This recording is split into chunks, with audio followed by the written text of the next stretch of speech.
আচ্ছা দিচ্ছি।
নমস্কার, আমাদের ইউটিউব চ্যানেল শহীদ শিবশঙ্কর সেবা সমিতি। আমাদের চ্যানেল সাবস্ক্রাইব করবেন, শেয়ার করবেন। আমরা স্বাস্থ্য বিষয়ক আলোচনার সূচনা করছি। এই চ্যানেলে মূলগতভাবে স্বাস্থ্য বিষয়ক আলোচনারই স্কোপ থাকছে এবং এইটাকে আমরা নিয়ে যাব। পরবর্তী পর্যায়ে বিভিন্ন সময়ে বিভিন্ন বিশেষজ্ঞ চিকিৎসকরা সমস্ত মানুষের জন্য, সর্বসাধারণের জন্য স্বাস্থ্য বিষয়ক বিভিন্ন আলোচনা করবেন, মূলত প্রশ্নোত্তরের মাধ্যমে এবং সর্বসাধারণের জন্য, সাধারণ মানুষের জ্ঞাতার্থে এবং তাদের সুবিধার জন্য কিভাবে তারা বিভিন্ন রোগের বিষয়ে তাদের প্রতিক্রিয়া কি হবে সেই বিষয়টি তুলে ধরার চেষ্টা করব। আজকে আমাদের মধ্যে আছেন doctor Nitai Pramanik. School of tropical মেডিসিনে উনি 27 বছর কাজ করেছেন, রিটায়ার করেছেন প্রফেসর হয়ে, এবং দীর্ঘদিনের ট্রপিক্যাল মেডিসিনে চিকিৎসা করার সুবাদে ওনার এক সুদীর্ঘ অভিজ্ঞতা আছে এবং বর্ধমান শহরে উনি স্বনামধন্য চিকিৎসক হিসেবে পরিচিত। উনি যেমন সাধারণ মানুষের জন্য পরিষেবা দেন নিজের বাড়ি থেকে প্র্যাকটিসের মাধ্যমে, তেমনি আমাদের শহীদ শিবশঙ্কর সেবা সমিতির সঙ্গে উনি অঙ্গাঙ্গিকভাবে জড়িত। তা আমি ডক্টর প্রামাণিক, আমি আপনাকে প্রশ্ন করছি। প্রথম হচ্ছে, ট্রপিক্যাল মেডিসিনের পরিসর কি এবং জলবায়ু, সামাজিক নির্ধারক ও সংক্রামক রোগের প্রাদুর্ভাবের প্রেক্ষিতে ভারতবর্ষে এর বিশেষ গুরুত্ব কিভাবে ব্যাখ্যা করবেন? হ্যাঁ, ভারতবর্ষ এমন একটা ভৌগোলিক পরিবেশে রয়েছে যেটাকে আমরা বলি ট্রপিক্যাল কান্ট্রির মধ্যে একটি দেশ, বা যেটাকে বললো আমরা উষ্ণপ্রধান অঞ্চলীয় যে সমস্ত সব দেশ পড়েছে তাদের মধ্যে ভারতবর্ষ একটি। এরকম বিষুবরেখার দুই পার্শ্বে যে কর্কট ক্রান্তি এবং মকর ক্রান্তি, যে 37° উত্তরে এবং 37° দক্ষিণে যে আমাদের অ্যাক্সিয়াল যেটা রয়েছে, তার মধ্যে সবচেয়ে একটা আর্দ্র এবং উষ্ণ একটা অঞ্চল আছে। এবং এইটা গোটা পৃথিবীর মধ্যে যে অঞ্চলের উপর দিয়ে এই উষ্ণ প্রধান অঞ্চলগুলি রয়েছে, সেই সব দেশেই কিন্তু এই অসুখগুলি কিন্তু প্রাধান্য বেশি। যে কোনো ঠান্ডার দেশের তুলনায় বা মেরুপ্রদেশীয় দেশের তুলনায় এদের এখানে বেশি পাওয়া যায়। কেন? এই সমস্ত অঞ্চলে উষ্ণ আর্দ্র যে আবহাওয়ার জন্য এমন একটা অনুকূল একটা পরিবেশ তৈরি হয়েছে, বিশেষ করে কীট পতঙ্গ বা যে সমস্ত বাহক বাহিত যে সমস্ত অসুখ, সেগুলো সমস্ত খুব বেশি, কীট পতঙ্গের প্রাদুর্ভাব বেশি। নানা রকম আর্থ্রোপডস, টিকটিকি বা সমস্ত সব আমাদের সেন্টিপেড, সন্ধি, যে সমস্ত আমাদের স্করপিয়ন, স্নেক, সাপ, এই সমস্ত কিন্তু এই অঞ্চলে বেশি আসে। যেমন মশা, মাছি, টিক্স, হার্ট টিক্স, এদের মাধ্যমে রোগ ছড়ায়। এদের মাধ্যমে সমস্ত বাইকে বাহিত নানা রকম অসুখ মানুষের মধ্যে এগুলো ছড়াবার খুব এগুলো প্রকৃষ্ট একটা অঞ্চল এখানে বেশিরভাগই এই সমস্ত এখানে এখানে এই আবহাওয়ার কারণে এখানে গাছপালা, জঙ্গল, নদী বা তাদের সমভূমি অঞ্চল বেশ বেশি, এবং এখানে এই অঞ্চলেতে এই সমস্ত কীট পতঙ্গাদি খুব বেশি জন্মায়। শুধু তাই নয়, কিছু কিছু ব্যাকটেরিয়া, জলবাহিত হোক, বায়ুবাহিত হোক, ভাইরাস, এই সমস্তগুলো কিন্তু এই অঞ্চলেতে ওরা কিছু বাড়তি সুযোগ পায় মানুষের মধ্যে ইনফেক্ট করার, এবং সেইভাবে এখন ব্যাপার হলো যে একটা বিষয় কিন্তু এখানে উঠে আসে, সেটা হলো ধরুন ভারতবর্ষ একটা বড় দেশ, তার একটা গভর্নমেন্ট আছে, ন্যাচারালি সরকারেরও দায় দায়িত্ব কিছুটা পড়ে। এই সরকারের পক্ষ থেকে এই যে ট্রপিক্যাল ডিজিজ যেটা আপনি বলছিলেন, যে এর একটা বৃহৎ পরিসর আছে, এই পরিসরে আমাদের দেশে সরকার মোটামুটি ভাবে কি জাতীয় কাজ করছে, এটা সাধারণ মানুষের খুব জানার বাইরে। এই ব্যাপারটা আপনি একটু আলোকপাত করুন আমাদের জন্য। সরকার মানুষের মধ্যে এই সমস্ত বিভিন্ন রকম এই যে অসুখ বিসুখ হয়, মশাবাহিত, মাছিবাহিত বিভিন্ন সমস্ত প্রোগ্রাম, ইনফেকশাস ডিজিজের কিছু কিছু সমস্ত মানে জাতীয় প্রকল্প, স্বাস্থ্য সমস্ত প্রকল্প, সমস্ত প্রয়োগ, এই সমস্তগুলো অন্যান্য হুয়ের বা ওয়ার্ল্ড হেলথ অর্গানাইজেশন বা ইউনিসেফের সহায়তায়, সমস্ত বিভিন্ন সহায়তায় এরা সমস্ত এগুলো কিছু কিছু মেজার নিয়েছে যাতে পাবলিক হেলথে এর সময় ইম্প্যাক্ট কম পড়ে। যেমন ম্যালেরিয়া একটা উদাহরণ বলছি, বিভিন্ন জায়গায় ম্যালেরিয়ার সমস্ত সব জন্য যে সমস্ত জনসাধারণ যে সমস্ত করণীয় কর্তব্য, জল যেন না জমা, পাবলিক হেলথ এডুকেশন দেওয়া, জল যেন না জমা, ড্রেনেতে হোক, মাথার ছাদের সিস্টার্নে জল জমা না হোক, বা সমস্ত বিভিন্ন জায়গায় টায়ার টায়ার টিউব পড়ে রয়েছে জল জমা, এগুলো সমস্ত যাতে না জমে, এমনকি ফুলদানিতে, রেফ্রিজারেটরে, গোড়াতে, এই সমস্ত জায়গাতে সমস্ত আমরা বলি, বা ফুলের টবেতে 7 দিন অন্তর অন্তর জল সমস্ত সব ফেলে দিতে হবে যাতে লার্ভাগুলো নষ্ট হয়ে যায়, মরে যায়। এবং এগুলো এমনকি কিছু কিছু সমস্ত সব ইনসেকটিসাইডাল সমস্ত স্প্রে, ইনডোর রেসপিরেটরি স্প্রে, যখন ম্যালেরিয়ার ট্রান্সমিশন সিজন বা কালাজ্বরের ট্রান্সমিশন সিজন, সেই সময় অন্তত বছরে 2 বার করে 3 মাস অন্তর অন্তর, বিশেষ করে ফেব্রুয়ারি থেকে মে মাস, আর মে মাস থেকে জুলাই আগস্ট মাস, এই 2টো মাসে সাধারণত ইনডোর রেসিডুয়াল স্প্রে করার ব্যবস্থা নিয়েছে আমাদের গভর্নমেন্ট, সরকার আছে, এবং নানা রকম মিডিয়ার মাধ্যমে জনসাধারণকে সচেতন করছে যে জ্বর হলেই যেন তারা সমস্ত হাসপাতালে আসে, তারা রক্ত পরীক্ষা করান। বিশেষ করে আমাদের দেশে জ্বরের যে প্রধান যে সমস্ত কতগুলো অসুখ, তার মধ্যে ম্যালেরিয়া সব প্রাণঘাতী অসুখ, ম্যালেরিয়া, বিশেষ করে ফ্যালসিভার ম্যালেরিয়া, এছাড়া কালাজ্বর, ওটা একটা মাছি বাহিত অসুখ, এছাড়া আরো কিছু সমস্ত ডেঙ্গু, চিকেনগুনিয়া, এগুলো নিয়ে মানে সরকারের তরফে কিভাবে কাজ হচ্ছে? সরকারি তরফে ডেঙ্গুর সমস্ত সব ট্রান্সমিশন সিজনেতে, যেমন জ্বর যদি হয়, ডেঙ্গুর যে সিমটমস, লক্ষণগুলো আমরা সমস্ত দেখে নিয়ে, ডেঙ্গু হয়েছে বলে আমরা সমস্ত সব ডাক্তাররা একটা সন্দেহ করেন কিরকম ডেঙ্গুর যে একটা ভীষণ একটা বোন ব্রেক ফিভার বলে, হাতে পায়ে ভীষণ যন্ত্রণা, গাঁটে গাঁটে যন্ত্রণা, মাথায় যন্ত্রণা, চোখ ঘোরাতে গেলে চোখে যন্ত্রণা, এমনকি বমি হয়, ভীষণ অবসাদগ্রস্ত হয়, খিদে থাকে না, উইকনেস, বোন ব্রেক ডিজিজ, হাড় ভাঙা জ্বর বলা হতো।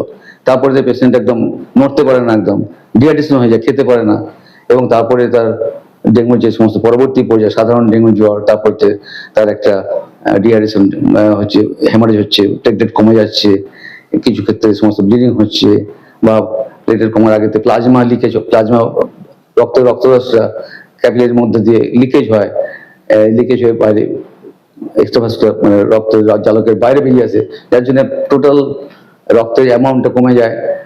তখন হয় একদম আমাদের একটা শক স্টেজের মতো অ্যাপিয়ার করে, ব্লাড প্রেশার কমে যায়, এবং তার জন্য পেশেন্টের অনেক সময় সে তার ভীষণ সে অসুস্থ হয়ে পড়ে, এবং তাকে ফ্লুইড না দিলে, তার আগে তো আমি সেই জন্য বলি ডেঙ্গু হলেই প্রচুর ফ্লুইড খাওয়াতে হবে, বিশেষ করে শরবত বা জল বেশি না খেলে, ডিহাইড্রেশন না মিটলে তার হার্ট, তার ব্লাড প্রেশার মেনটেন করা যাবে না।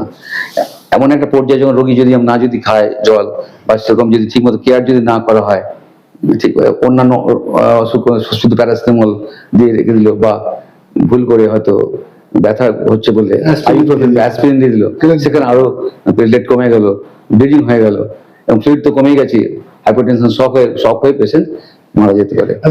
সেই জন্য তাড়াতাড়ি করে পেশেন্টকে আমরা সচেতন করা যে এই যে অ্যালার্মিং সাইন কিছু কিছু সমস্ত আছে, যেগুলো সমস্ত এই পেশেন্ট খুব দ্রুত পালস রেট হয়ে যাচ্ছে, প্রেশার কমে যাচ্ছে, এবং পেশেন্ট কিছু খাচ্ছে না, গোটা হাত পা যেন একটা ফ্যাঁস ফ্যাঁসে ফুলে যাচ্ছে, এক্সট্রাভাইজেশন প্লাজমা হয়ে যাচ্ছে, ফুলে যাচ্ছে, পেটচাপ কমে যাচ্ছে, হাইপোভলিমিয়া হচ্ছে, যার জন্য পেশেন্টকে তার আগেতেই পেশেন্টকে তাকে আমাদের বিষয় আপনাকে বলার বিষয়, তো আপনি তো স্কুল অফ ট্রপিক্যাল মেডিসিনে ছিলেন, ন্যাচারালি ডেঙ্গু অ্যাডমিশন প্রচুর হতো। তা আপনার পার্সোনাল অভিজ্ঞতা দু একটা বলুন, যা আপনি আপনার এক্সপেরিয়েন্সের মধ্যে দিয়ে দেখেছেন, সেটা একটু বলুন। ডেঙ্গু যেগুলো সিভিয়ার ডেঙ্গু, বিশেষ করে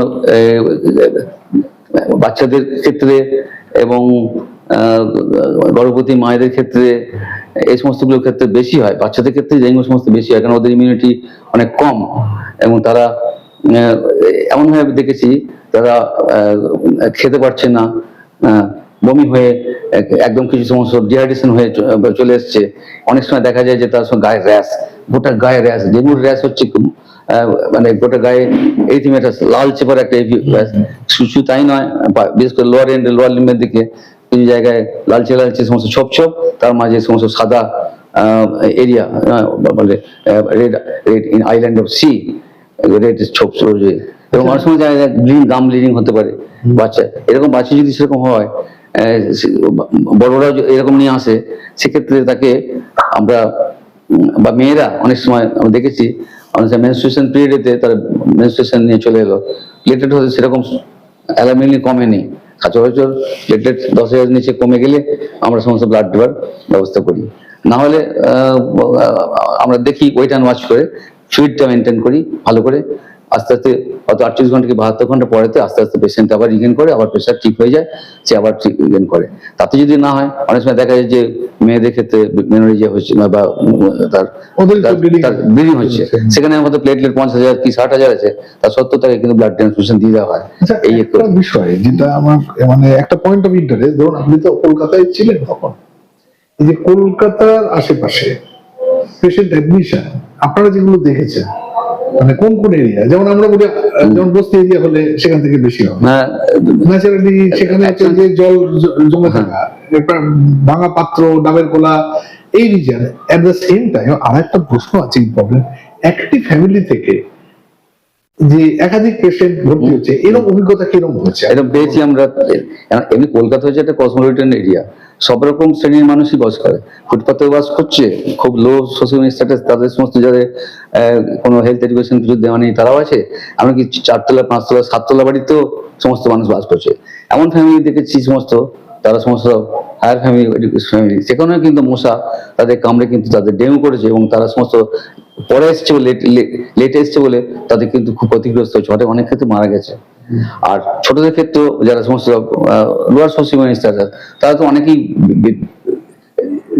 বেশি ভোগে, এবং একই বাড়িতে সেই মশা, ডেঙ্গুর মশা কামড়েছে, এবং 2-3 জন 4 জনের সমস্ত ডেঙ্গু হয়েছে, কেননা সেই মশার মধ্যে, ডেঙ্গুতে একটা ভাইরাস বাড়িতে অসুখ, ইডিস মশা, সেই ইডিস মশা যতদিন বাঁচবে অন্তত সে ইনফেক্ট করবে, 2-3 মাস বাঁচবে, এমনকি সে যে লার্ভা, ডিম পারবে, লার্ভা হবে, সেই মশা যদি অন্য কোনো, সেই বাচ্চা মশাও যদি অন্য কোনো ডেঙ্গু পেশেন্টকে যদি কামড়ে, যদি ভাইরাস যদি নাও নেয়, সেই বাচ্চা মশারও কিন্তু ডেঙ্গু ভাইরাস তার শরীরের মধ্যে অটোমেটিক্যালি তৈরি হয়। কারণ এটা জানা গেছে যে মায়ের, মানে মা মশার থেকে লার্ভার মধ্যে তার ডেঙ্গুর জিন, ডেঙ্গু কিন্তু আরএনএ কিন্তু ট্রান্সমিশন হয়, একে বলে ট্রান্স ওভারিয়ান ট্রান্সমিশন।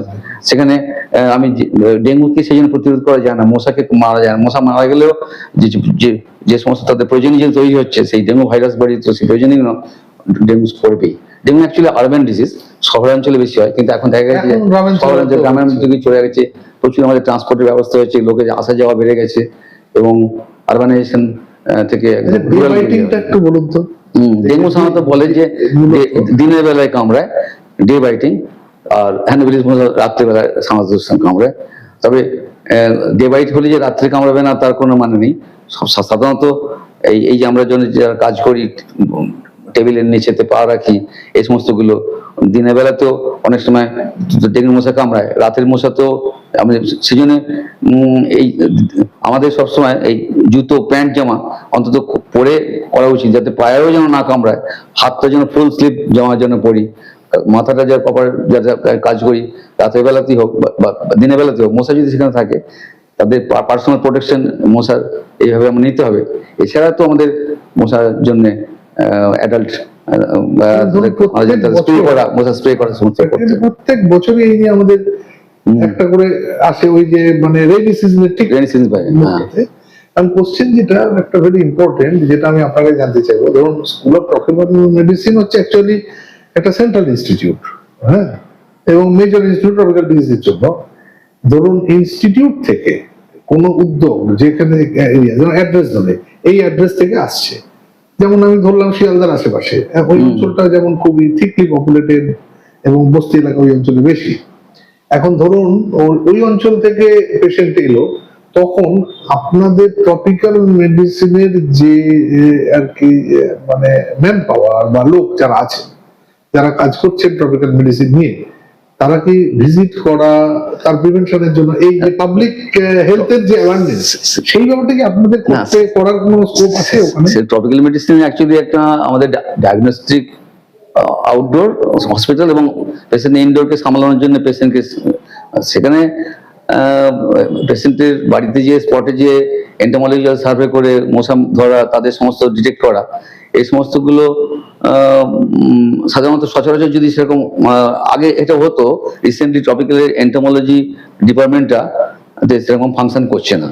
আগে কিন্তু আমরা দেখেছি, আমরা যখন আর্লিয়ার দিনে প্রথমের দিকে যখন আমরা সার্ভিসে ছিলাম বা আমরা স্টুডেন্ট যখন ছিলাম, তখন এন্টোমোলজি ধরার জন্য, পতঙ্গ ধরার জন্য সমস্ত লোকেরা সমস্ত যেত সেই বাড়িতে, এবং সেই মশা, এই মশাগুলো বা মাছি যদি কালাজার হতো, এমন সবকিছু আমাদের সমস্ত এন্টোমোলজি সার্ভে হতো। এখন এটা হাইজিন, হাইজিনটা কিন্তু এটা কিন্তু করছে। ঠিক আপনাদের পাশেই হচ্ছে রাস্তার এবারে হাইজিন। এই যৌথভাবে কোনো কাজ করা হয়? যৌথভাবে করা হয়, অনেক প্রজেক্ট সমস্ত যৌথভাবে করা হয়। ডেঙ্গুর ক্ষেত্রে করা হয়েছে? ডেঙ্গুর ক্ষেত্রে হ্যাঁ করেছে সমস্ত, আমাদের ট্রপিক্যালের সঙ্গে হাইজিনের এই সমস্ত বেলেঘাট আইডি হাসপাতাল, এদের সঙ্গে সমস্ত অনেক প্রচুর স্কোপ, কারণ এপিডেমিওলজিক্যাল সার্ভের কাজ আমাদের অর্ডিনারি হাইজিন থেকে কিন্তু করার একটা, হাইজিনের থেকে স্কোর হয়, ওরা নিজেরাও করে, আমাদের সঙ্গে যখন গিয়েছি ওখানে ওরা করে দেখেছি। তো সেই ব্যাপারটা তো ন্যাচারালি আমরা এক্সপেক্ট করবো। যাই হোক, আমরা এরপর অনেকটাই কালচার নিয়ে আলোচনা করলাম। অন্য একটা বিষয় আমি আপনাকে বলছি। আচ্ছা ভাই একটা কথা বলি, এইটা very important point of interest. 1984 সেটা আমাদের বর্ধমানে এনকেফেলাইটিসের একটা বিরাট হয়েছিল। তখন যে ফিচার আমরা এখানে দেখেছিলাম এনকেফেলাইটিসের, পরবর্তীকালে সেই সার্চটা কিন্তু কমে গেল, এখন কিন্তু রিলেটিভলি কম। তা এটা আপনি আপনার দিক থেকে একটু আলোকপাত করুন। যখন আমরা তখন অনেকটাই সবাই জুনিয়র, 84 এর পিকচার সবারই মনে আছে। হ্যাঁ, তখন 82, 84 ভীষণ মানে আমাদের ডেঙ্গু, আমাদের তো নিজেরা তখন হাউস স্টাফ ছিলাম, আমরা হাউস স্টাফ ছিলাম, তখন তো আমরা দেখেছি আলাদা সেল খোলা হয়েছিল, সমস্ত সব কাতারে কাতারে ফ্লোরে বেডের সমস্ত পেশেন্ট, এনজাইটিসের পেশেন্ট, বর্ধমান পার্টিকুলারলি খুব ইনফেক্টেড, 1/3 পেশেন্ট মারা যেত, বাকি 1/3 পেশেন্ট সমস্ত নানা রকম নার্ভের রেসিডুয়াল পলিসি নিয়ে থাকতো, কিছু 1/3 পেশেন্ট কিছু ভালো হয়ে যেত।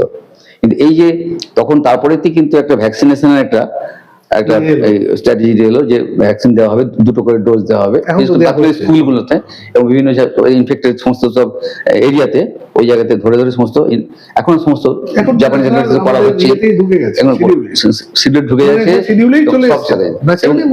এবং এই ভাইরাসের ভ্যাকসিন, যেই ভাইরাসের ভ্যাকসিন দিয়ে প্রভূত উপকার হয়েছে, এটা কিন্তু তার আগে বর্ধমান, বাঁকুড়া একদম যাতা অবস্থা হয়েছিল, আমরা বুঝতে পারছি। এখন সেরকম এখন কম হয়, খুব কম হয়। নেক্সট কোশ্চেন, আমি একটু অন্যদিকে যাচ্ছি। যেমন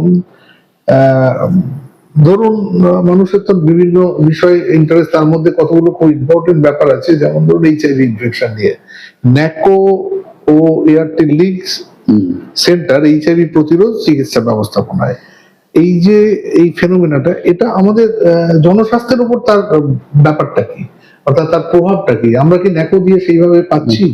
আপনার ইমপ্রেশনটা বলুন। মানে এইচআইভি আপনাদের ওখানে যায়, হ্যাঁ। ধরুন ওয়েস্টার্ন ব্লড টেস্ট ট্রপিক্যালি হয়, হ্যাঁ, তা আপনারা আপনার ইয়েটা বলুন, এক্সপিরিয়েন্সটা। ন্যাকোর যে সমস্ত মানে কন্ট্রোল প্রোগ্রামের যে সমস্ত ন্যাশনাল কন্ট্রোল ন্যাকোর থেকে এইচআইভি যাতে কমিয়ে পেশেন্টের এই এইচআইভি ইনফেকশনের লোড এবং তাদের সমস্ত এই মরবিডিটি মর্টালিটি যাতে কমে, তার জন্য তো ন্যাকো ফ্রি সার্ভিস ওষুধের ব্যবস্থা করেছে, মেডিসিন ফ্রি হয়ে গেছে। শুধু তাই না, এক্সপার্ট ন্যাকো থেকে বিভিন্ন রকম ভাবে ডাক্তারদের, সিস্টারদের, প্যারামেডিক্যাল স্টাফদের ট্রেনিং এর ব্যবস্থা আছে, রেগুলার ট্রেনিং এর সমস্ত ব্যবস্থা হচ্ছে। এই যে, এবং শুধু তাই নয়, সব কটা কলেজের সমস্ত আমাদের গাইনি সার্জারি, মেডিসিন এবং অন্যান্য সমস্ত প্রিভেন্টিভ অ্যাসপেক্টে পাবলিক হেলথের ডাক্তারবাবুরা সমস্ত নিয়মিত সেই সমস্ত ওদের সমস্ত ট্রেনিং এর ব্যবস্থা করছে। এবং এই ট্রেনিং ছাড়াও তারা সমস্ত সব দূর দেশে, বিশেষ করে আমাদের নর্থ, যেমন ট্রপিক্যাল একটা সিওল সেন্টার অফ এক্সেলেন্স ট্রপিক্যাল এইচআইভির, সেখানে আমাদের মানে ইস্টার্ন পার্ট অফ ইন্ডিয়ার সবকটা আমাদের রাজ্যতে থেকে সব মেডিকেল অফিসারদের দূর দূরান্ত থেকে, সে মণিপুর, নাগাল্যান্ড থেকে আসছে, হ্যাঁ আসছে, সিকিম থেকে আসছে, বিহার থেকে, ঝাড়খণ্ড থেকে, এই সমস্ত গুলো থেকে, ইউপি থেকে, পশ্চিম তো আছেই, উড়িষ্যা থেকে আছেই, তাদের সমস্ত ট্রেনিং দেওয়া হচ্ছে।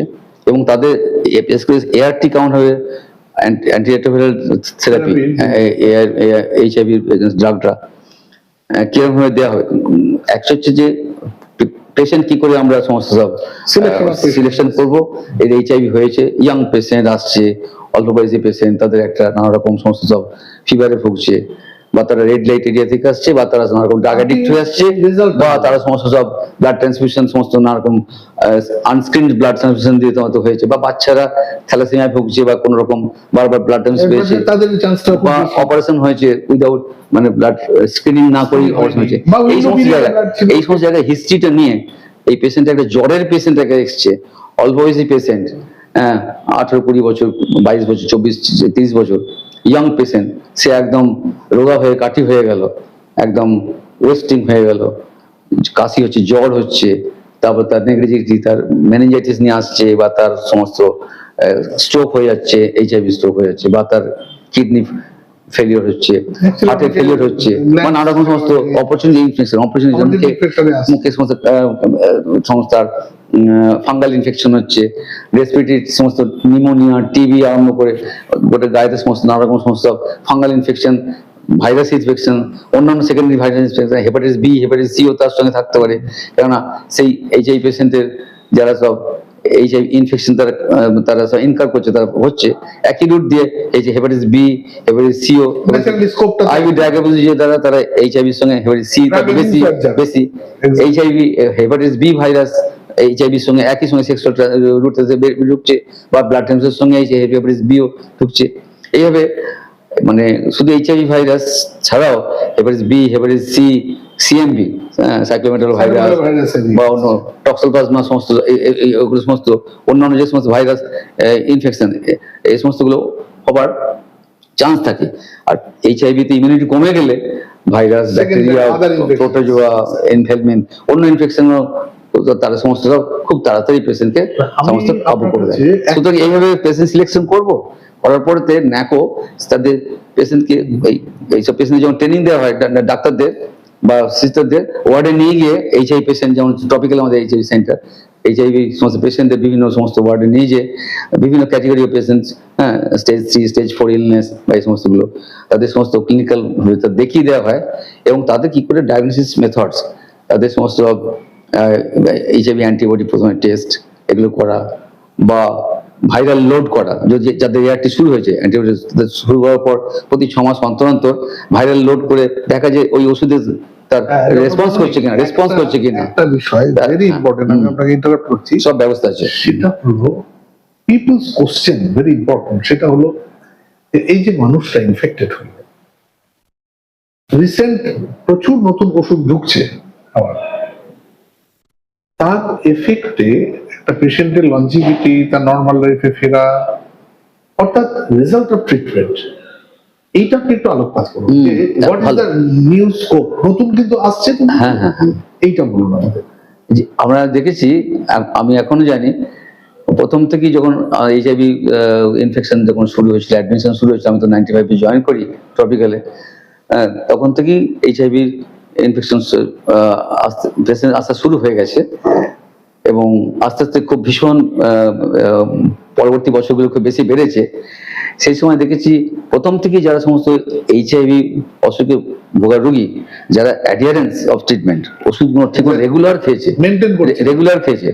এইচআইভি অসুখ, এইচআইভি যে ওষুধ, টিবির মতো, লেপ্রোসির মতো মাল্টি ড্রাগ দিয়ে চিকিৎসা করা হয়, একটা ড্রাগ দিয়ে কোনো চিকিৎসা করা হয় না, কারণ এদের সমস্ত টক্সিসিটি, একটা ড্রাগে বেশি দিলে টক্সিসিটি হয়, ভালো কাজ হয় না, রেজিস্ট্যান্স গ্রো করে, ট্রিপল ড্রাগ থেরাপি সাধারণত করা হয়।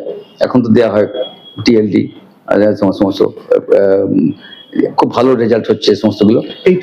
যাই হোক, এখন এই পেশেন্ট আমি দেখেছি যারা সমস্ত অ্যাডারেন্স অফ ট্রিটমেন্ট ভালো, তারা সমস্ত রেগুলার ওষুধ খেয়েছে। আমরা জানি প্রতি মাসে সমস্ত ওষুধগুলো দেওয়া হয়, আসে এক মাস পরে পরে পরে দেখা হয়, বলা হয়, বা 3 মাসে ওষুধ দেওয়া হয়, যখন ভালো সে অ্যাডিয়ার রয়েছে তাদের বিস্তারগুলো, প্যাকগুলো সব ঠিক খেয়েছে কিনা, গুনে মানে প্যাকেটগুলো সমস্ত ট্যাবলেটগুলো সব ঠিক খেয়েছে কিনা করা হয়। অন্তত অ্যাটলিস্ট 95% ওষুধ যেন তারা খেয়েছে, এইটা এনশিওর করলে কিন্তু খুব ভালো। হ্যাঁ, এবারে একটা জিনিস আপনি একটু বলুন, দ্যাট ইজ ভেরি ইম্পর্টেন্ট। এই যে মানুষটা যাকে ট্রিটমেন্ট হলো, সে তার নর্মাল লাইফে ফিরছে কি? আমরা দেখছি অনেক পেশেন্ট, এখন আমি জানি, নামও আমার মনে আছে, তারা কিন্তু এইচআইভি ওষুধ ওই ফার্স্ট লাইন ড্রাগে বা সেকেন্ড লাইন ড্রাগ, মানে প্রোটিজ ইনহিবিটর দিয়ে ড্রাগ অ্যাড করেছে, তারা কিন্তু ভালো আছে। হয়তো তার মাঝে তার কিছু কিছু সমস্ত ড্রাগ রিলেটেড কিছু কমপ্লিকেশন কিছু ডেভেলপ করেছিল, যেমন স্ট্যাবুডিন দিয়ে আগে যখন হয়েছিল প্রচুর নিউরোপ্যাথি হচ্ছিল, এইটা তো বা প্যানক্রিয়াটাইটিস হচ্ছিল, সেটা এখন তো স্ট্যাবুডিন উঠে গেছে, সেগুলো এত টক্সিসিটি ড্রাগ, পরে less toxic drug, more effective drug এসে গেছে, তারা কিন্তু কন্টিনিউয়াস ওষুধটা খেয়েছে, তাদের সমস্ত খেয়ে এখন তারা ভালো হয়েছে না, এবং তারা সব নর্মাল লাইফ, তারা কাজ করছে, অফিসে কাজ করছে, সবকিছু করছে। Very important. এই যে মানুষের একটা যে কোনো ডিজিজের এন্ড অফ ট্রিটমেন্ট, ধরুন আমি কেন বলছি ইনফেক্টিভ ডিজিজের ক্ষেত্রে, ধরুন ডায়াবেটিস হোল লাইফ ট্রিটমেন্ট বলি, হাইপারটেনশন হোল লাইফ ট্রিটমেন্ট, কেউ কিন্তু মাইন্ড করে না এটাতে। কিন্তু ইনফেক্টিভ ডিজিজ যেটা ট্রান্সমিসেবল, তার ক্ষেত্রে এন্ড অফ ট্রিটমেন্ট নিয়ে আপনি বলুন, এন্ড অফ ট্রিটমেন্ট মানে নতুন কি আসছে? হ্যাঁ, এইচআইভি ট্রিটমেন্টে তো মানে ভাইরাস অ্যান্টিভাইরাল ড্রাগ সারা জীবন ধরেই খেতে হবে, কেননা ভাইরাস কিছু কিছু জায়গায় স্যাংচুরি হয়ে থাকে, কিছু কিছু জায়গায়। এইটা কেমন এগিয়েছে এই জায়গাতে, এই জায়গাতে যেখানে আমি চাইবো একটু ডিস্ট্রাকশন অফ দ্য পকেট, অর্থাৎ ওই জায়গাগুলোকে নষ্ট, কারণ সারা পৃথিবী জুড়ে তো কাজ চলছে, এবং ধরুন গভর্নমেন্ট বলি, প্রাইভেট অর্গান বলি, বিভিন্ন ওষুধ কোম্পানিগুলো তারা রিসার্চ করছে, ডেফিনেটলি প্রত্যেকে করছে। এবারে সেইটা কি কোন জায়গায় দাঁড়িয়ে আছে? ওই হিডেন পকেট গুলোকে মারার জন্য সেরকম কোনো ওষুধ কিন্তু এখন পর্যন্ত আবিষ্কার করতে পারেনি, কিন্তু যাতে ভাইরাস যাতে এই যেমন পোস্ট এক্সপোজার প্রোফাইল্যাক্সিস বা প্রি এক্সপোজার প্রোফাইল্যাক্সিস, অনেকে ইচ্ছা করে সমস্ত খায়, খেয়ে তারপরে তার ইনফেকশন না হয় তার জন্য আগে থেকে খেয়ে নেয়, আর পোস্ট এক্সপোজার না জেনে হয়তো গেছে, পরে ডাক্তার বলেছে হয়তো 24 আওয়ার্স এর মধ্যে সে এসে গেছে, বা তারপরের দিন এসে বা হয়তো তার ইনফেক্টেড পেশেন্টের ব্লাড দিতে গিয়েছিল কোনো হেলথ ওয়ার্কার, ডাক্তার হতে পারে, সিস্টার হতে পারে, তার নেডল ফুটে গিয়েছিল, তাকে ব্লাড দিতে গিয়েছিল, তার ব্লাড সেখানে সে ছুঁচ ফুটেছে। এই অ্যাক্সিডেন্টাল যে সমস্ত নেডল বা ব্লাড ট্রান্সফিউশন দিচ্ছিল, সেখান থেকে কোনো রকম ইনফেক্টেড ব্লাড চলে এসেছে, সেইগুলোতে কিন্তু কোনো সমস্ত পেশেন্টের ওরা কিন্তু আসছে এবং পোস্ট এক্সপোজার নিচ্ছে পর 1 মাস, যেটা স্ট্যান্ডার্ড যেটা পিরিয়ড, তাতে কিন্তু অনেকটা ভালো থাকে। যত আর্লি 6 ঘন্টার মধ্যে এলে ভালো হয়, না 24 ঘন্টার মধ্যে, 72 ঘন্টার মধ্যে আসতেই হবে, না হলে ভাইরাস তো তার লিম্ফোসাইটের মধ্যে, ম্যাক্রোফেজের মধ্যে ঢুকে যাবে, সে যে সমস্ত সব আরেকটা ইম্পর্টেন্ট কোশ্চেন, সেটা হলো ইন জেনারেল সোসাইটিতে এই যে এইচআইভি ইনফেকশন সম্পর্কে কনসাসনেস কেমন বেড়েছে বলে মনে হয়? অর্থাৎ ডিজিজ স্ট্রেন্থ তো কমেছে কিছু না, ডেফিনেটলি আমরা মোটামুটি ভাবে গভর্নমেন্ট হিসেব থেকে যা জানি আগের চেয়ে ইট ইজ কামিং ডাউন, এবারে আপনি বলুন আপনার অভিজ্ঞতা থেকে, how much it is coming down, কেমন করে কমছে? হ্যাঁ, আগে যেমন মানে অনেক যেমন রেড লাইট এরিয়া অ্যাপ্রোচ করতে পারা যেত না, অনেক বুঝি সুঝি কিন্তু ওরা সমস্ত কিছু সমস্ত কন্ডম মেজার এই সমস্ত নেয়, কিন্তু অনেক সময় যারা General সমস্ত consciousness. জেনারেল কনসিয়াসনেস এত কম, হ্যাঁ, তারা নিজেরাই কিন্তু প্রোটেকশন না নিয়েই কিন্তু কিন্তু এই এটা সমস্ত বাড়ছে কি? হয়। আমার কাছে হ্যাঁ, মনে হয়েছে যে কিছুটা বোধহয় ডিজিজ এটা অনেকটা কনসেন্সাস অনেকটা বেড়েছে, কিন্তু এই যাওয়া আসা, এই যে খুব প্রাচীনতম যে একটা এই যে একটা আমাদের একটা কি বলবো মানে প্র্যাকটিস, প্রস্টিটিউশনাল প্র্যাকটিস, এটা তো কোনোদিন বন্ধ হয়নি, হবে না। বিশেষ করে এখন তো এমএসএম বেশি বেড়ে গেছে, মানে মেল সেক্স উইথ মেল, হ্যাঁ, সমকামী প্রচুর বেড়ে গেছে, এদেরই চান্সটা খুব বেশি। এদের চান্স বেশি, কারণ এখানে তো সমকামীদের হচ্ছে কি ওই জায়গায় স্কিন বা মিউকাসের ওদের সমস্ত ইনজুরি বেশি হয়, Injury এবং ব্লাডটা বেরিয়ে আসে, এবং সেখানে যদি ভাইরাস থাকে মিউকাসের মধ্যে সিক্রেশন, তাতে ইনফেক্টেড হওয়ার চান্স থাকে। আর এমএসএম গুলো এখন সংখ্যায়, এখন আমি খোঁজ নিয়ে জেনেছি, এখনো পর্যন্ত আমি বর্ধমানেও তো দেখেছি বা টপিক্যালও তো আছে, এখন পেশেন্ট এআরটি যারা পাচ্ছে বেশিরভাগই যারা সমস্ত সব এরকম তারা হেটারোসেক্সুয়াল সমস্ত বা তাদের ব্লাড ট্রান্সফিউশন হয়ে পেয়েছিল, কিন্তু এখন এমএসএম এর সংখ্যা অনেক বেড়ে গেছে, এবং তাদের রেজিস্টারে তাদের নাম অনেক বেশি, এবং তারা সমস্ত ওষুধ খাচ্ছে, অনেক সমস্ত মানে মানে আপার সোসাইটি ইয়েরাও তারা সবাই ইনফেক্টেড হচ্ছে, কনসিয়াসনেস বাড়লেও তারা কিন্তু নোয়িংলি বা আননোয়িংলি ইনফেক্টেড হয়ে যাচ্ছে। লাইফস্টাইল, আমি যেটা বলতে চাই, হ্যাঁ, লাইফস্টাইল আসছে কি? লাইফস্টাইল সংযত হচ্ছে না, করছে না, কিন্তু এইটাতে তবে এই ভাইরেমিয়া, লো ভাইরেমিয়া ওষুধ যারা খাচ্ছে, যারা সমস্ত এইচআইভি আক্রান্ত হয়েছে, তাদের ভাইরাল লোড খুব কম থাকার জন্য চান্স অফ ইনফেকশন অনেক কমে গেছে। ট্রান্সমিশন কম। যেমন প্রথমের দিকে যখন আমাদের যখন এপিডেমিকটা শুরু হয়েছিল, এইচআইভি এপিডেমিক 82 এতে আবিষ্কার, 85 থেকে শুরু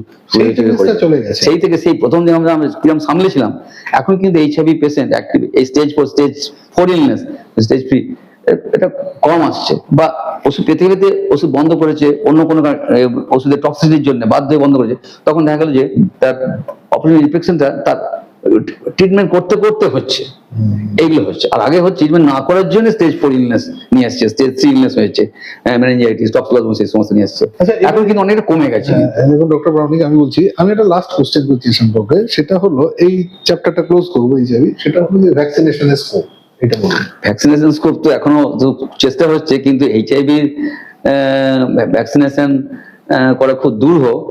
এদের সমস্ত এত মিউটেশন, বিভিন্ন মিউটেশন হয়েছে, প্রচুর দেখুন আমরা তো ইনফ্লুয়েঞ্জাতেও মিউটেশন হয়, প্রচুর মিউটেশন, আমরা তো করি, এত ভ্যারাইটিস মিউটেশন হচ্ছে, সেই মিউটেশনের এতে মিউটেটেড ভাইরাস দিয়ে যখন ইনফেক্টেড হচ্ছে, প্রত্যেকটার এগেইনস্টে তো ভ্যাকসিন আবিষ্কার করা খুব মুশকিল। আমরা করছি, ইনফ্লুয়েঞ্জা করছি, ইনফ্লুয়েঞ্জা করছি, that is very good, very good.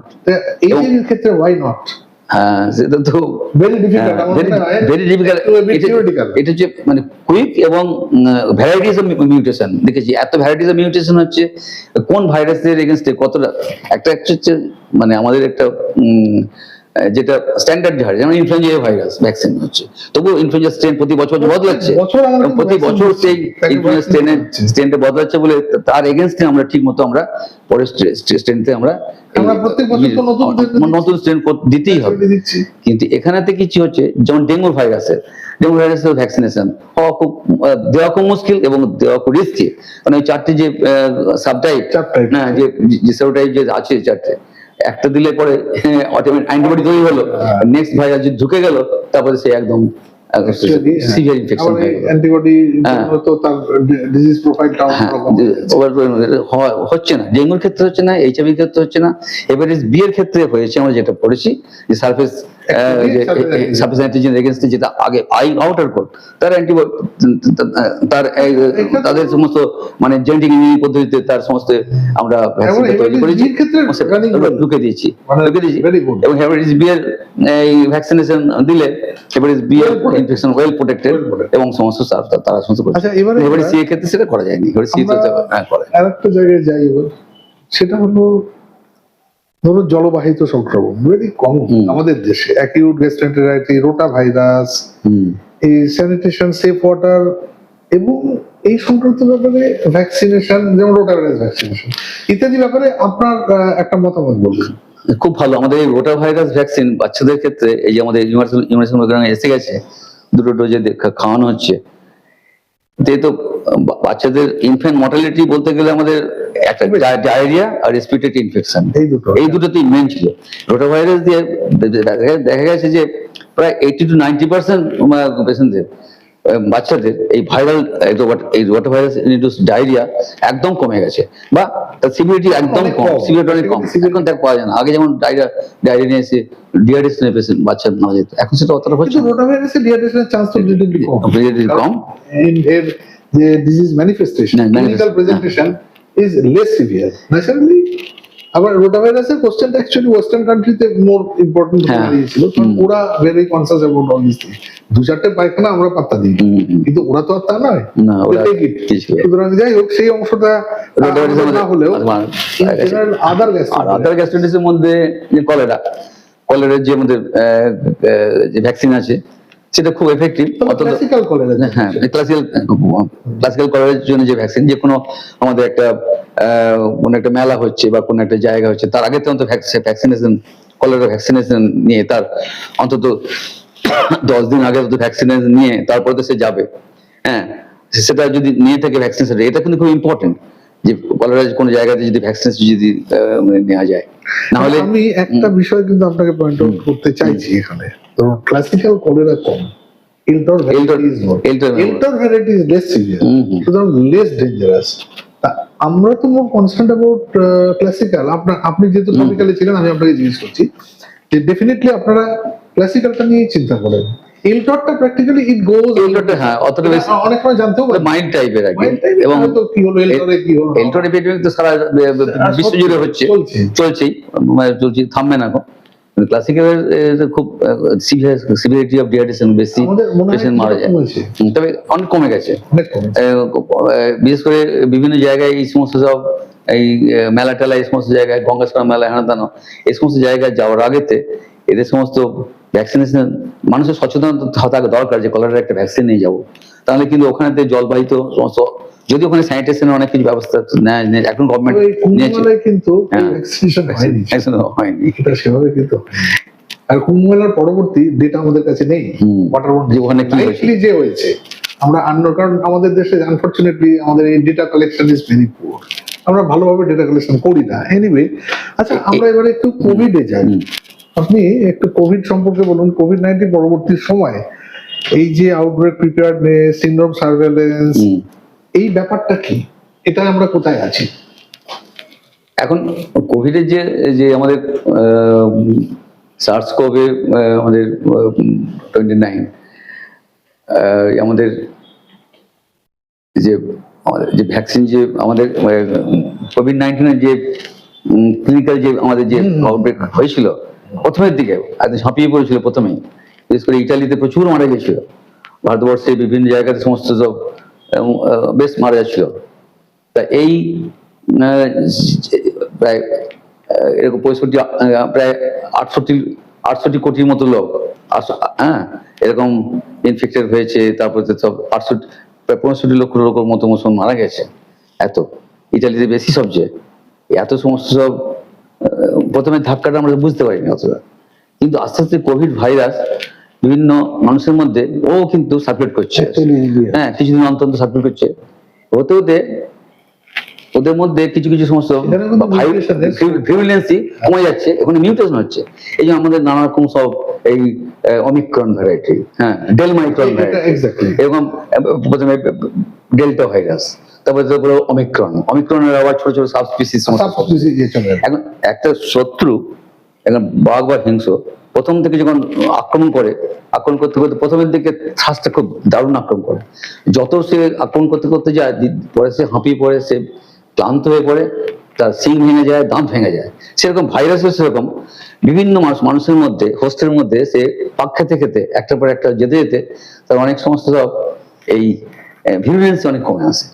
সেই জন্য বলে আর কি, অত এখন কোভিডে যেটা হচ্ছে, কোভিডের সমস্ত ছোট ছোট সমস্ত আউটব্রেকের মধ্যে আসে, সেই একই সিমটমস বা সেই Actually, it's সর্দি like কাশি, syndrome. সর্দি কাশি, গলায় ব্যথা, এবং সেটা আনডিটেক্টেড থাকার চান্স হ্যাঁ। খুব বেশি। স্বাদ পাচ্ছে না, হুম। বা গায়ে ম্যাচ ম্যাচ করে, মাথা লাগছে, বা এই সমস্ত গুলো হচ্ছে, হয়তো খুব খুব উইকনেস। কিন্তু এখন কিন্তু ওই সিভিয়ারিটি সেই মতো যায়নি যে একদম লাঙে সমস্ত একদম পুরো নিউমোনিয়া হয়ে গেল, কোভিড নিউমোনিয়া হয়ে গেল, বা কোভিড মায়োকার্ডিটিস হয়ে গেল, বা কোভিডের সমস্ত থ্রম্বোফ্লাইটিস হয়ে গেল, এখন কম। থ্রম্বোফ্লাইটিস হয়ে মারা গেল, বা একদম সিভিয়ার তার রেসপিরেটরি ডিস্ট্রেস সিনড্রোম, এআরডিএস হয়ে মারা গেল। আগে যেমন অক্সিজেন হরদম দিচ্ছে, সে সমস্ত সব ভেন্টিলেটর ঢোকাচ্ছে, এখন সেরকম কিছু কোভিডে কিন্তু না, সেরকম সেটা- নেই। তবে আমাদের বিশ্ব স্বাস্থ্য সংস্থা থেকেও সমস্ত আমাদের বলে দেওয়া হয়েছে, অত বেশি এখন চিন্তার কারণ কোভিড নেই practically। আমাদের, কিন্তু তবুও আমাদের সচেতন থাকতে হবে। সেই সচেতন কোভিডের সেই আমাদের যে আমাদের প্রোটোকলটা মেনটেন করা, প্রিভেনশনের আমাদের সমস্ত ডিস্টেন্স মেনটেন করে এই অন্তত 6 ফুট 2 মিটার দূর থেকে কথা বলা, নাকে মাস্ক পরা, এবং যে কোনো কাজ করতে যাওয়ার পর, কাজ করার পর হাত অন্তত নিজে সাবান দিয়ে ভালো করে ধুয়ে দেয়। এটা এই actually সমস্ত সেভাবে কিন্তু ফলোড হয় না, এটা ওরাল প্র্যাকটিক্যাল। করা হয় না, এটা কিন্তু করা উচিত। এগুলো না করলে তো আমাদের তো নিজেদেরই ভুগতে হবে। হ্যাঁ, গ্লাভস পরে তো কেউ পরে না, আর নাকে মাস্ক তখন উঠেই গেছে, এখন অনেকেই পরে না। তবু এই মনে হয় শুধু কোভিড কেন, কোভিডের সঙ্গে মাস্ক পরলে তার অন্যান্য ভাইরাস ইনফেকশন, ইনফ্লুয়েঞ্জা, ব্যাকটেরিয়াল সমস্ত কমিউনিটি, নিউমোনিয়া, এমনকি টিবি, এই সমস্ত অসুখ হয় না, অনেক অনেক কমে যায়। এগুলো মানুষ যদি সচেতন হয়, অন্তত রেসপিরেটরি ইনফেকশনের এই সমস্ত অন্যান্য ব্যাকটেরিয়া, ভাইরাসগুলো আমরা আটকাতে পারবো কোভিডের সঙ্গে, আর ভুগবো না অন্তত। আচ্ছা, এই যে ইনফেকটিভ ডিজিজ গুলোর ওপর ধরুন আপনারা তো প্রচুর কাজ করেছেন, স্মোকিং অ্যান্ড অ্যালকোহলিজম এর প্রভাবটা কি? হ্যাঁ, নিশ্চয়ই। এই সিগারেট খেলে বা তামাকে নিলে, তামাকের যে কোনো প্রিপারেশন বা স্মোকিং করলে, আর অ্যালকোহল খেলে, এরা এরা এরা দুজনেই কিন্তু আমাদের শরীরে ইমিউনিটি কমে যায়, ইমিউনিটি কমে যায় একদম। ইনফেক্টিভিটি বাড়ে। কেন এইগুলো এই যে সমস্ত স্মোকিং এর যে সমস্ত আমাদের নিকোটিনের প্রভাব, তারপরে বেঞ্চবাইরিন যে সমস্ত মানে একটা কার্সিনোজেনের প্রভাব, অন্য সমস্ত স্মোকিং এর আদার যে সমস্ত কেমিক্যালস, সবই কিন্তু দীর্ঘদিন ধরে করলে লোকাল সমস্ত অসুখ তো হয়, যে ঠোঁট থেকে আরম্ভ করে lungs, bronchitis, COPD, asthma, peptic ulcer, এই সমস্ত স্টোমাটাইটিস, এগুলো তো হয়। তার সঙ্গে ক্যান্সার, এই সমস্ত রিজনে স্টমাক থেকে, ইসোফেগাস থেকে আরম্ভ করে লাংসে, এই সমস্ত জায়গায় সমস্ত ক্যান্সার হয়। এই সমস্ত গুলো কেন হচ্ছে শরীরে? এই যে ক্যান্সার যে হচ্ছে আমাদের মধ্যে, যে শরীরের মধ্যে যে ইমিউন সেল যে সমস্ত রয়েছে, তারা কিন্তু ক্যান্সার যাতে না হয় তার জন্য কিন্তু প্রতিনিয়ত কিন্তু আমাদের ঠিক ব্যাকটেরিয়াকে সামলানোর জন্য, যেমন আমাদের সেল রয়েছে, সে ওরা কাজ করছে। স্মোকিং করলে, অ্যালকোহল খেলে, এতে কিন্তু আমাদের সমস্ত ওই আমাদের ন্যাচারাল কিলার সেল, ম্যাক্রোফেজ, এই সমস্ত দুর্বল হয়ে পড়ে, দুর্বল হয়ে পড়ে, এবং আমরা সহজেই আক্রান্ত হয়ে পড়ি। সেই জন্য দেখা যাচ্ছে যে এই অ্যালকোহল যারা খায়, তারা প্রায় দেখা যায় যে তারা অ্যালকোহলিক হেপাটাইটিস হওয়ার পর অ্যালকোহলিক সমস্ত ওখানে অ্যাবসেস, লিভার অ্যাবসেস হচ্ছে, লিভারের সমস্ত সব হেপাটাইটিস হচ্ছে, আবার সিরোসিস হচ্ছে, লিভার ড্যামেজ হচ্ছে। এবং লিভার হচ্ছে সমস্ত সব মেন মেটাবলিজমের মেন পার্ট আমাদের, সেই লিভার ক্ষতিগ্রস্ত হলো, আমাদের সব শরীর কমে গেল। এই ব্যাপারে বলি, আমরা একটা শেষ পর্যায়ে এসেছি আমাদের। আপনি তো ডার্মাটোলজিস্ট হিসেবে, স্কিন স্পেশালিস্ট হিসেবে দীর্ঘদিন প্র্যাকটিস করছেন।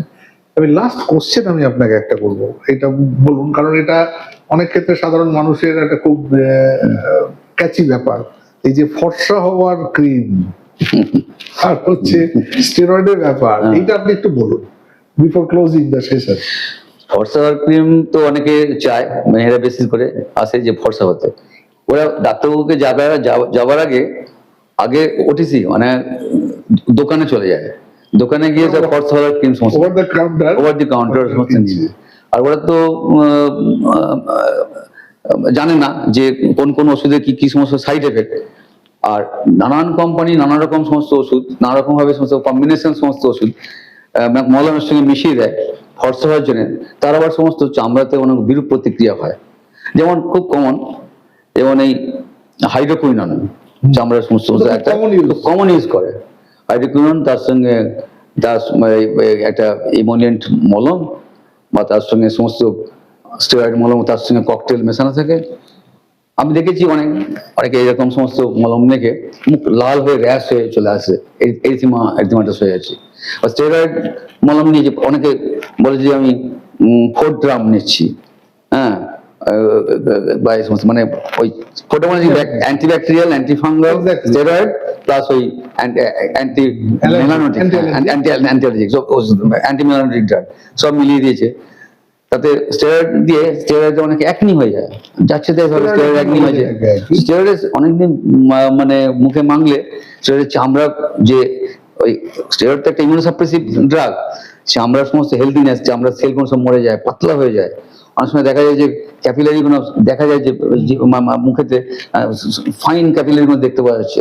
অনেক সময় দেখা যায় যে স্টেরয়েডের সমস্ত তার ফেটে যাচ্ছে, ব্লিডিং হচ্ছে, অনেক সময় বিশেষ করে লাল হয়ে যাচ্ছে, আর বিশেষ করে ইনফেকশন হচ্ছে, একনি হচ্ছে, এই সমস্ত হয়েছে। তো এইগুলো হচ্ছে হাইড্রোকুইনন, কোজিক অ্যাসিড, এই সমস্ত গুলো অনেকে সহ্য হয় না, এই সমস্ত গুলো দেয় না। কিছু কিছু সমস্ত হাইড্রোকুইনন খুব প্রচুর ইউজ হচ্ছে। আর এছাড়া কি কি নেই, মানে নানা রকম মানে কম্বিনেশন সমস্ত মলমের সঙ্গে থাকে, তাতে অনেক অনেক সময় রিয়াকশন হয়, মানুষের না জেনেই লাগিয়ে যায় দিয়ে কিম্বুত কিংবা হয়ে ডাক্তারবাবুর কাছে আসে যখন, তখন ডাক্তার সব ওষুধ বন্ধ করতে বাধ্য হন এবং পেশেন্টকে সমস্ত কি মানে করণীয় তাতে অ্যাডভাইস দেন, সমস্ত কিছু করে। আমরা মোটামুটি একটা শেষ পর্যায়ে এসে গিয়েছি। আমরা এর পরবর্তী পর্যায়ে আবার আপনার কাছ থেকে শুনবো, এবং আপনি আজকে মূল্যবান যে বার্তা দিলেন, আশা করি যারা আমাদের ইউটিউব দেখছেন তারা উপকৃত হবেন, ফিডব্যাক দেবেন, জানাবেন। আপনাকে অনেক ধন্যবাদ ডক্টর প্রামাণিক, আমাদের তরফ থেকে, এবং পরবর্তীকালে আপনার কাছ থেকে আমরা আবার সহযোগিতা আশা করব। নমস্কার।